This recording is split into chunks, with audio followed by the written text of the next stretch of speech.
ভিতরের মা, যেই মহিলা প্রতিদিন ফজরের নামাজের পরে ঘর ঝাড়ু দিবে, ঝাড়ুটা হাতে নেবে, কাইসাটা হাতে নেবে, পিসাটা হাতে নেবে, ঝাড়ু কাইসা পিসা যে যেইটাই কর না কেন, এই ঘর ঝাড়ু দেওয়ার সময় ঝাড়ুটা হাতে নিয়ে বলবে বিসমিল্লাহির রহমানির রহিম বলে ঘর ঝাড়ু দিবে।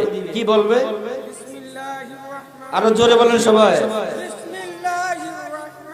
যেই মহিলা ঘরে ঝাড়ু দেওয়ার সময় বিসমিল্লাহির রহমানির রহিম বলে ঘরে ঝাড়ু দিবে, আমার আল্লাহ বলেন, হে মহিলা, তুমি ঘরে ঝাড়ু দাও নাই, তুমি ঘরে ঝাড়ু দাও নাই, তুমি খানায়ে কাবা ঝাড়ু দেওয়ার নাকি আল্লাহ তাআলা ওই মায়ের আমলনামে লিখে দিবেন। জোরে বলেন সুবহানাল্লাহ।